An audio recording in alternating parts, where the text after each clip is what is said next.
Stand-up Story, une émission présentée par Flora Gaxet.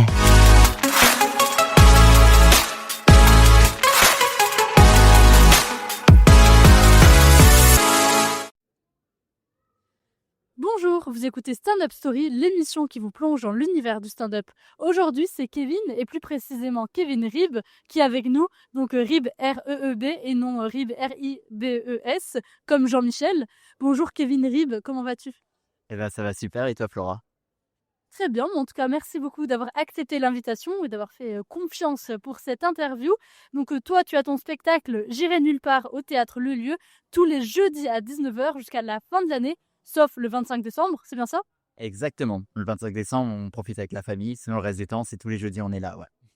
Et t'as bien raison. Et toi d'ailleurs, ton but, ça serait d'aller où ? Du coup, nulle part, c'est dans le titre. Non, l'idée, ça serait quand même d'avancer progressivement, d'aller quelque part à la fin. Donc, c'est tout l'enjeu du spectacle. Et oui. Et pourquoi t'as choisi un nom de spectacle pareil ?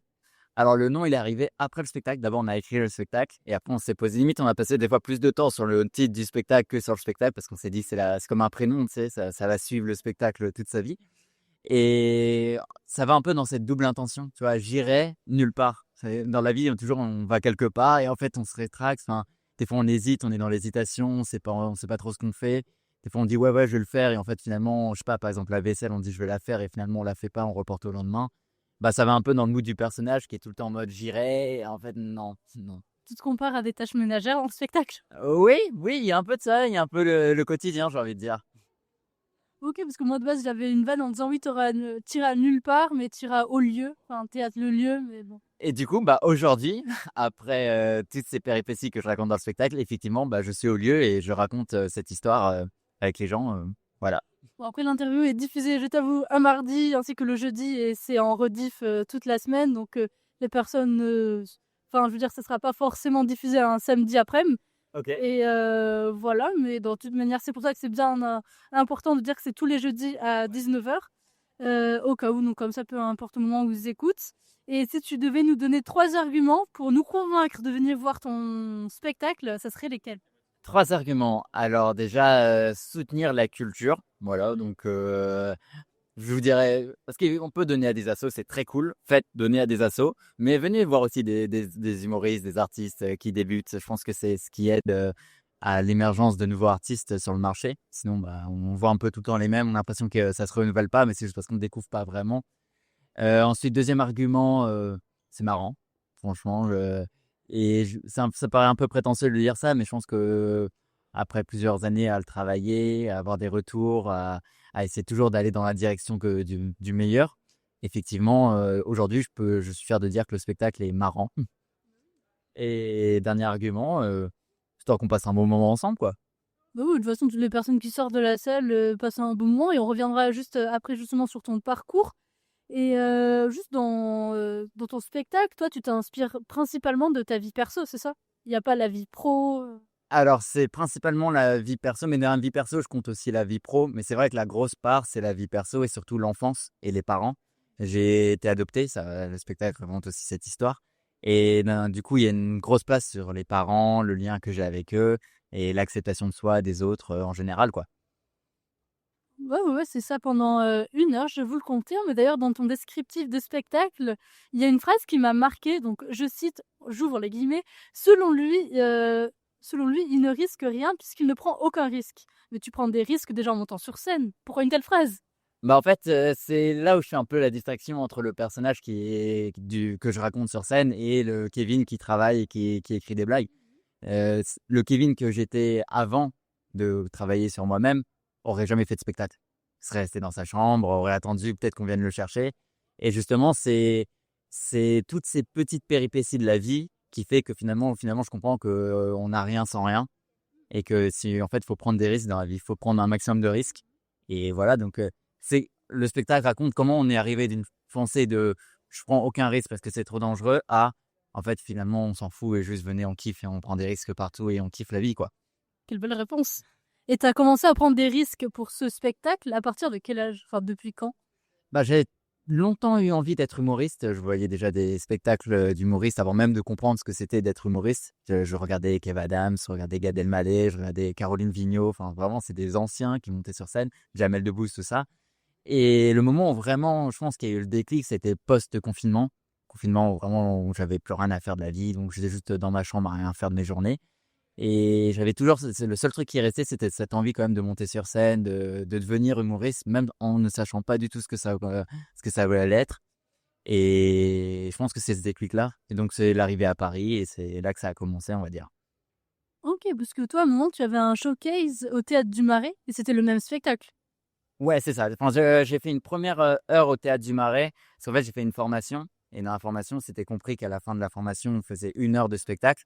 Mais c'était pas encore le spectacle pour moi. C'était qu'est-ce que c'est d'être 1 heure sur scène. Déjà, en termes de ressenti, c'est un peu différent de 5 minutes, 15 minutes. Donc, c'était cool d'avoir cette première expérience et me dire, OK, ça va, j'étais 1 heure sur scène, je suis pas mort, les gens m'ont écouté jusqu'au bout. Maintenant, on va faire un spectacle. Donc là, après, c'est le spectacle qui est arrivé par le coup d'après. On va dire c'est peut-être une représentation de fin d'année, c'est ça? Exactement. C'était plus une représentation de fin d'année pour montrer qu'on a travaillé, tout ce qu'on a fait, plutôt que dire vraiment c'était un spectacle. Mais après, l'idée, ça a vraiment été de construire ça avec un propos et que du début à la fin, ça amène quelque part, quoi. Parce que tu as été formé à l'EHAS, École de l'humour et des arts scéniques, c'est ça? Exactement. L'école de feu René Marc, qui était le directeur, qui est le fondateur, qui avait créé cette école. Et oui, du coup, j'ai fait 3 ans des formations là-bas, ouais. Et comment tu as démarré là-bas? Bah, en fait, ça faisait 1 an que je faisais des comedy clubs un peu à droite à gauche et j'avais parlé à un pote qui m'a dit: «Ah mais du coup tu fais une formation et tout?» Je fais: «Bah non, je ne savais même pas que ça existait». Oui, on a énormément de gens à ne pas savoir que les formations dans l'art ou notamment dans l'humour existent, de plus en plus et il m'a dit: «Bah si, tu y vas, tu fasses une journée avec eux et après si ça se passe bien, tu peux t'inscrire». Je lui dis: «Bon allez», moi j'ai même ma programmation, la plupart des trucs généralement, je suis en mode: «Oui, vas-y». On ne sait pas, mais vas-y, j'y vais. Je prends des risques, comme je disais juste avant. Et là, du coup, j'y suis allé, j'ai vu que l'ambiance était cool. C'est surtout l'ambiance qui m'a attiré, le domaine, le travail, ce que ça proposait, ce que j'allais y gagner. J'ai pas fait tous ces calculs, parce que j'essaie de pas être non plus trop calculateur dans mes actes, mais plutôt en mode, est-ce que je me sens bien? Est-ce que je pense que ça peut m'apporter? Allez, au pire des cas, ça m'apporte rien, mais au moins, j'aurais essayé. Et j'ai fait 3 ans là-bas. C'est aujourd'hui un des professeurs de cette école et mon metteur en scène du spectacle. Waouh, c'est chouette, c'est fantastique. Bah, merci. Et donc durant ces 3 ans, tu as pu déjà monter sur scène avec eux? Ouais, carrément. Bah, en fait, l'idée, comment est fait la formation, c'est que dès la première année, à la fin, il faut avoir 30 minutes. À la deuxième année, comme je disais avant, il faut avoir l'heure, 1 heure, pas forcément un spectacle, mais au moins 1 heure sur tes sur scène et tu vas jusqu'au bout. Et la troisième année est justement fait pour travailler le spectacle. Donc, c'est-à-dire, oui, au fur et à mesure, il y a toujours des rendez-vous. Et c'est en fait, c'est ce que disait Kian Kojandi et que je trouve très vrai un artiste sans deadline, c'est un artiste au chômage. Et donc, en fait, le fait de savoir que tu vas devoir jouer, le fait d'avoir une programmation, le fait de toujours avoir une échéance, ça pousse à agir. Mais avant de rejoindre l'école, est-ce que tu faisais, des études en lien avec l'humour ou rien à voir? Bah, justement, quand je suis sorti du coup du lycée avec Parcoursup, moi je voulais rentrer dans une école de théâtre et encore plus une école d'humoriste. Et j'ai cherché et la seule que j'avais trouvée, c'était à Montréal, l'école de l'humour, national, je crois, c'est le LNH. Enfin, c'est une école au Québec qui est très répandue, qu'avait fait Roman Frécinet, par exemple. Et j'étais en mode: «Bon, Québec, ça fait un peu loin quand même». Et du coup, je me suis dit: «Bon, on va voir dans une école plus globale, une école de théâtre». Et en fait, c'est le truc, c'est que les écoles de théâtre, dans le domaine public, il y en a pas beaucoup. Il y en a genre 4. Il y en a une à Bordeaux, une à Nantes et une à Paris. Et j'ai fait du coup celle de Paris, c'était la fac. Très belle expérience de la fac, mais par contre, c'était extrêmement théorique. Genre, moi, j'adore Molière, hein. Molière, c'est un crack, hein, je ne remets pas du tout en question. Mais analyser les textes, machin, c'était pas tant ce que je voulais faire. Moi, je voulais monter sur scène, écrire aussi. Et là, c'était vraiment purement, c'était de la dramaturgie plutôt que du théâtre, voire du stand-up, hein. On était vraiment à l'opposé du stand-up presque. Mais c'était intéressant. Bah, ouais, j'imagine. Et maintenant, vu que tu montes sur scène et que tu fais, de l'humour, qu'est-ce que tu aimerais transmettre aux personnes qui voient ton spectacle? Euh, que, bah déjà, le but, c'est quand même de faire rire avant tout. Donc, ils passent un bon moment, comme on a dit. Mais c'est surtout que des fois, la meilleure manière de s'accepter soi, d'être fier de qui on est, c'est d'accepter les autres, de savoir dire je t'aime, de savoir s'ouvrir aux autres. Et que à trop se renfermer sur soi, on pense que ça va changer, sauf que les choses elles changent pas si nous on change pas quoi. OK, bah, intéressant et d'ailleurs, tu penses que sans être passé par une école d'humour, ça aurait été plus compliqué pour toi aujourd'hui d'en être arrivé là au bout de 3 ans? Parce que voir, un spectacle au bout de 3 ans, c'est bien, c'est rapide. Je pense que ça aurait pris beaucoup plus de temps et j'aurais pas la proposition que j'ai aujourd'hui, même au bout de 10 ans, 20 ans après. Parce que bon là, déjà où c'était cool, c'est qu'avec l'école, j'ai pu faire Avignon, j'ai pu faire du coup une date au théâtre 2 dates au Théâtre du Marais. La programmation, c'est aussi parce que j'étais régisseur d'un artiste qui était à l'EHS, moi. Donc c'est quand même très lié à l'école, tout ce que j'ai pu obtenir, donc je suis assez reconnaissant envers eux. Mais c'est surtout là où ce qui m'ont poussé le plus, c'est de me dire: «OK, c'est cool Kevin, tu montes sur scène, tu veux faire rire, mais est-ce que tu as pas des choses plus profondes que tu as envie d'essayer de transmettre, et aller creuser là-dedans?» En plus, c'est une histoire qui permet ça, c'est d'être adopté, le lien avec la famille, les amis, l'amour en général. Donc pourquoi tu irais pas essayer de creuser et te faire confiance? Justement, en fait, limite, là, les blagues étaient devenues un manque de confiance, tu vois? Je faisais des blagues pour cacher le fait que non, j'ai pas envie de creuser les sujets, alors qu'en fait, c'est en creusant les sujets qu'on trouve des fois les meilleures blagues. Voilà. OK, très bien et pour arriver à ton heure de spectacle, est-ce que tu te sais donc rôder dans différents lieux? Est-ce que tu rôdes encore aujourd'hui, même si ton spectacle est prêt? Est-ce que tu vas dans des comédie clubs ou dans des plateaux d'humour? Alors je rôde encore beaucoup, bah, déjà ce qui est très cool et je suis reconnaissant envers mon metteur en scène, c'est qu'on travaille encore ensemble. C'est-à-dire qu'aujourd'hui, on sait que pour nous, le spectacle ne fait que commencer, c'est le début.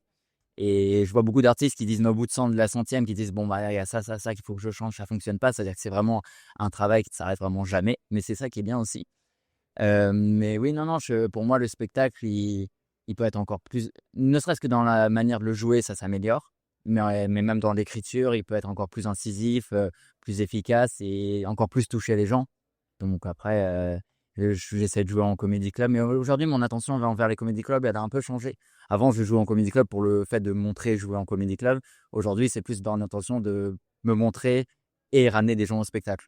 Parce que du coup, maintenant, un spectacle, faut le vendre. C'est la partie plus commerciale que artistique, mais ça fait partie du jeu aussi, quoi. Bah oui, c'est le travail aussi de démarcher les personnes qui t'ont vu, sur scène. Là, c'était le cas au Golden Comedy, tu as attendu le public avec des flyers. Il y en a qui l'ont récupéré au moins? Carrément. Bah, déjà, je remercie Flora, je te remercie à toi. C'est grâce à toi que j'ai pu jouer, faire un petit 5 minutes au Golden. Mais oui, c'est ça qui est cool, c'est que après, l'idée, c'est rester convivial et donner les flyers et que les gens aient vraiment envie de venir voir le spectacle, quoi. Parce qu'il a fait un 5 minutes, de tonnerre au Golden Comedy aujourd'hui, donc après il a pu échanger avec les spectateurs pour tenter de les convaincre. De toute façon, ils étaient convaincus avec les minutes que tu avais pu faire, donc ça faisait un petit extrait. Est-ce que tu as justement des sketchs que tu gardes, pour les comedy clubs que tu ne fais pas en spectacle ou tu prends juste un petit passage?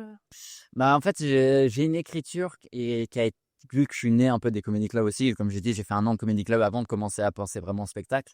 Donc, n'importe quel passage quasiment de mon spectacle pourrait être comedy clubisé. J'ai inventé un mot, mais c'est vrai que j'essaie de me concentrer sur le fait de quoi parle le spectacle et quels être des passages le plus marquants qui tout de suite dit: «OK, je vais voir ce mec, je sais de quoi je vais voir, de quoi il va parler». Donc, c'est pour ça que je parle de l'adoption, j'essaie de faire des scènes de comedy clubs d'adoption, comme ça les gens qui viennent, bah, ils sont pas dépaysés, ils savent que je vais parler de mon adoption et ils savent un peu l'histoire, dans laquelle c'est comme une bande annonce, en fait.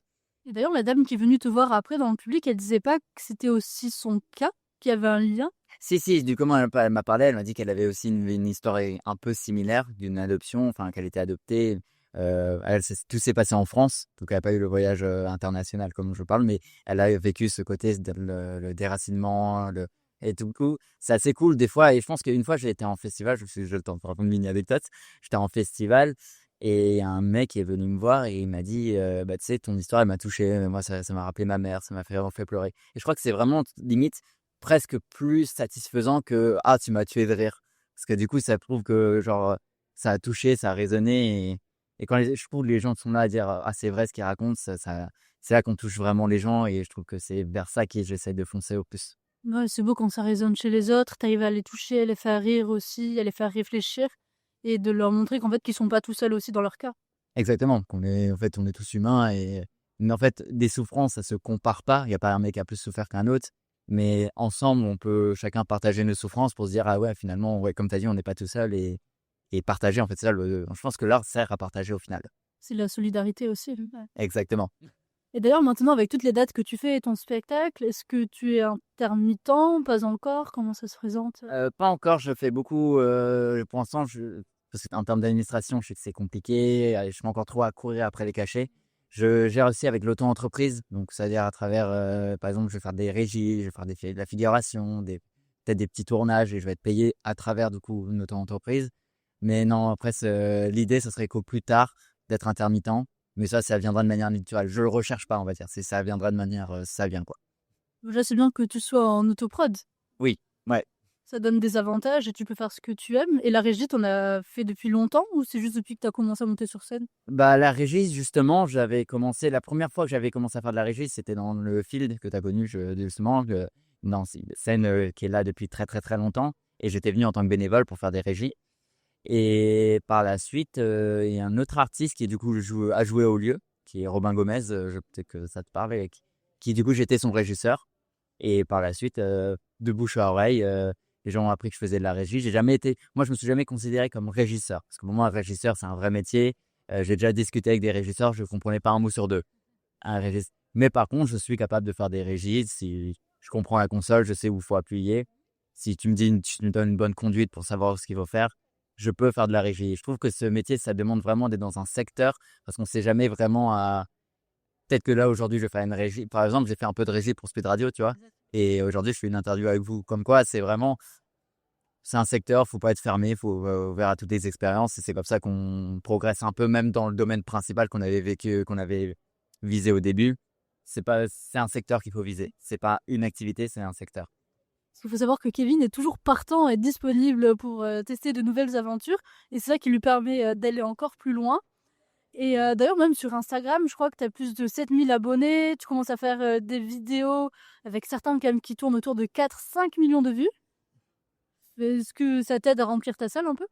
Alors, je sais que, j'ai eu quelques vidéos qui ont beaucoup marché, mais Ça a bien bien buzzé. ça a beaucoup baissé. Après, c'était des vidéos qui ont marché, mais qui n'ont pas ramené encore des abonnés. Et là, moi, mon objectif maintenant, sur la longue, ça va essayer de préparer plus, de faire quelque chose de plus qualitatif. Pas pour que ça buzz, pas dans un but de faire une vidéo à 5 millions, parce que c'est trop bien une vidéo à 5 millions, mais c'est éphémère. C'est éphémère, on peut vite oublier et c'est pas ça qui va remplir la salle. Et comme je dis, aujourd'hui, mon intention, c'est d'essayer de remplir au maximum ma salle. Donc l'idée, ça serait de créer un concept, quelque chose d'identifiable et que les gens qui me voient en vidéo puissent se dire, tiens, j'aimerais bien le voir. S'il est marrant comme ça en vidéo, s'il a quelque chose à me dire autant aussi intéressant en vidéo, ce serait intéressant que j'aille le voir aussi sur scène, quoi. Donc, Et il est intéressant. C'est une affirmation pour le coup. Et donc toi, tu as fait ton spectacle à Avignon, à la Comédie Saint-Roch. Comment ça s'est passé? alors c'était trop cool. En plus, là encore une fois, c'est un giga coup de chance. Vraiment, quand je chance qui m'est tombé dessus. Et, c'est l'équipe du Théâtre du Marais qui gère du coup la Comédie Saint-Roch. Et eux, ils avaient booké un créneau avec une compagnie. Mais la compagnie leur a dit, bon, bah, finalement, on peut pas, maladie ou je sais pas quoi. Bref, je leur a donné une excuse, mais ils se sont désistés. Et ça à 1 mois et demi du festival. Et du coup, ils ont dit, bon, on trouvera jamais une nouvelle compagnie prête à repayer le théâtre, parce que généralement, Avignon, ça se prépare 1 an à l'avance. Tu finis ton Avignon, tu prépares déjà le prochain. C'est vraiment la course. Et du coup, ils ont dit, vous savez quoi, au pire, on laisse des artistes. On a 3 semaines. Sur les 3 semaines, chaque artiste prend une semaine et on leur fait pas payer la salle et on est en 50-50 avec le théâtre. Et ils ont balancé l'offre. Et moi, tout de suite, je dis, mais c'est incroyable. Parce qu'une salle, c'est quand même genre des fois 5-6 000 € pour jouer les 3 semaines. Et j'avais pas 5-6 000 € à sortir sur la table non plus, toi. Donc, le fait d'avoir la salle gratuite, ne serait-ce que pour découvrir ce que c'est de faire Avignon, c'était une vraie opportunité. Et du coup, je l'ai fait et c'était compliqué. Je pense que c'est vraiment là où je me suis dit, en fait, l'école, c'était confortable, c'était pédiluve parce que Avignon, du matin au soir, tu ne penses qu'à une chose, c'est remplir ta salle. Tu joues. Limite, le moment le plus confortable de ta journée, c'est quand tu es sur scène. Tu joues ton spectacle, t'as fait ton passage, tu es content, tu es tout de suite à reprendre tes flyers et aller voir les gens et à leur dire, s'il vous plaît, il faut venir me voir maintenant. Et à Avignon, il faut savoir qu'il y a 1700 spectacles. Donc, c'est sportif, mais je pense que ça a été vraiment formateur. Et même dans ma manière de jouer, jouer devant c'était la première fois, parce que j'avais fait ma première du coup au Théâtre du Marais, ça avait plutôt bien rempli, une cinquantaine, soixantaine de personnes, ce qui était trop bien. Jouer devant 2 personnes, c'est, je pense, une des meilleures des manières de ne plus être dans le jeu, justement, et vraiment dans le jeu, discuter avec des gens et de connecter avec les personnes. Parce qu'aussi en journée, il faut savoir que tu tractais sous une chaleur qui était insupportable. En soirée, tu peux aussi faire la régie de Ouais. certains de tes amis. Écoute. Que t'es partout, tu dormais quand? et ben, on dormait, très peu et c'est ce qui est assez ironique, encore une fois, avec mon personnage que je raconte sur scène qui adore dormir et qui passe son temps à rien faire. Donc c'était un peu, mais bon, j'ai kiffé. Franchement, j'en retiens qu'une bonne expérience et ça me donne envie de refaire, mais je sais à quel point c'est compliqué et à quel point maintenant ça demande de la préparation et pas de tout faire à la dernière minute, quoi.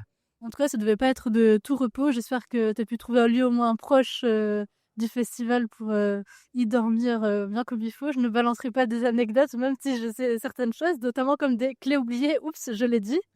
Les clés. C'était une coloc et il faut savoir qu'il avait oublié ses clés le temps d'une soirée et que c'était une petite galère. Peut-être à raconter aussi dans ton spectacle. Ah pourquoi pas, pourquoi pas. Effectivement, c'est vrai qu'on avait du coup, on s'était retrouvés à Avignon, et bah, du coup, comme j'ai dit, on était une semaine avec une autre artiste, donc on partageait un logement parce que sinon ça nous revenait vraiment beaucoup beaucoup trop cher et le truc, c'est que du coup, bah, chacun faisait sa vie, mais il fallait se partager les clés et à un moment, j'avais pris les clés et du coup, elle a dû venir faire tout Avignon, c'était en pleine émission en plus. Elle était venue et pour récupérer du coup des clés, quoi.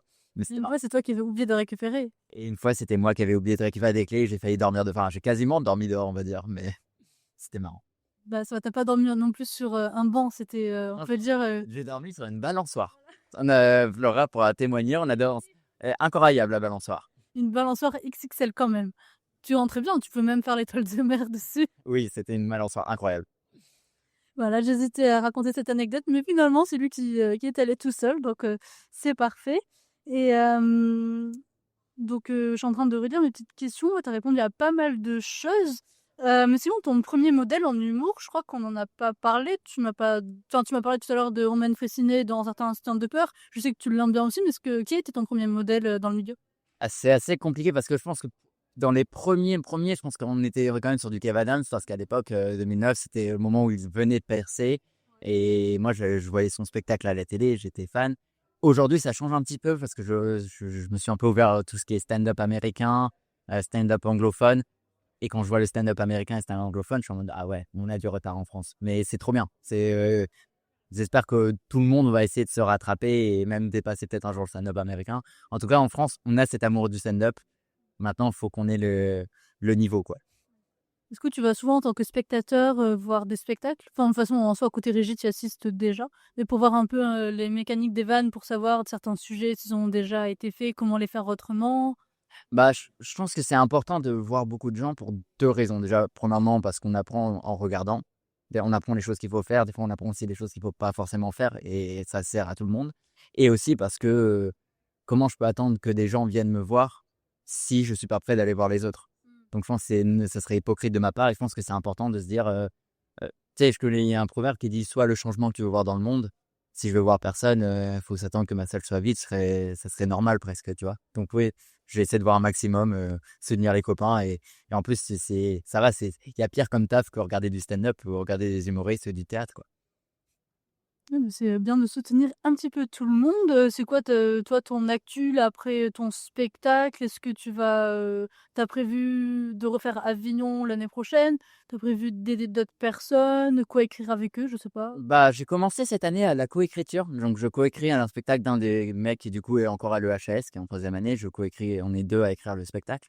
Je fais des petites aides vraiment dans l'écriture parce que du coup j'adore ça et je me suis découvert en vrai cette passion à aider les gens à écrire parce que ça demande vraiment d'apprendre à les connaître.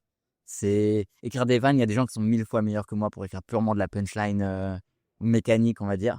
Mais moi, j'aime l'humain, donc j'aime discuter, j'aime échanger, j'aime comprendre surtout, j'aime comprendre comment aujourd'hui, toi, tu toi, quoi. Qu'est-ce qui s'est passé? Genre, qu'est-ce qui t'est arrivé dans ta vie? Et j'espère qu'avec ça, je peux aider les jeunes qui, même comme moi, auraient aimé en vrai, même moi, quand l'école, elle m'a aidé un peu à comprendre qui j'étais. Donc si je peux aider les gens un peu à écrire et à sortir ce qu'ils ont vraiment envie de dire. Donc ouais, non, donc une petite branche qui est en train de se former dans la coécriture.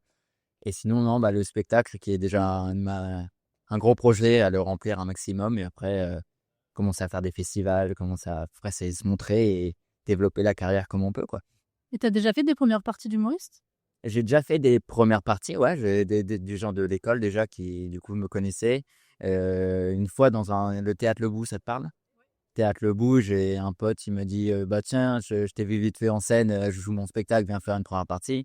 Donc ouais, non, c'est des petites premières parties à droite à gauche. Il y a Romain, du coup, celui que je faisais la première partie, que je faisais la régie, qui m'a dit, bah tiens, lui, maintenant, il est plus dans le théâtre Le Lieu, il fait des 1000, il fait des grosses salles quand même.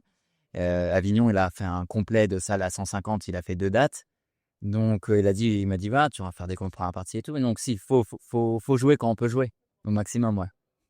Ok, très bien. Est-ce que tu aurais une dernière petite chose à nous dire, à nous raconter, un message à faire transmettre ou... Bah, venez me voir en spectacle, déjà. Et merci à toi, Flora, de faire des interviews. Et j'ai passé un très bon moment. Voilà. Je sais pas ce que je dois dire de plus. Un moment partagé, même si c'est juste au cas où si jamais j'avais oublié un aspect sur lequel tu aurais aimé insister. Non, tu travailles trop bien, Flora. Tu n'as rien oublié. Tu as été professionnel et carré du début à la fin. Bravo. Je ne sais jamais comment gérer les compliments, mais en tout cas, merci beaucoup, Kevin. Bravo pour ton spectacle. Merci donc d'avoir été là aujourd'hui avec nous. Retrouvez donc Kevin Rib, R-E-E-B, au théâtre Le Lieu tous les jeudis à 19h pour son spectacle J'irai nulle part. Et croyez-moi, il va aller loin. Merci beaucoup et bonne journée à tous. Bonne journée. Merci.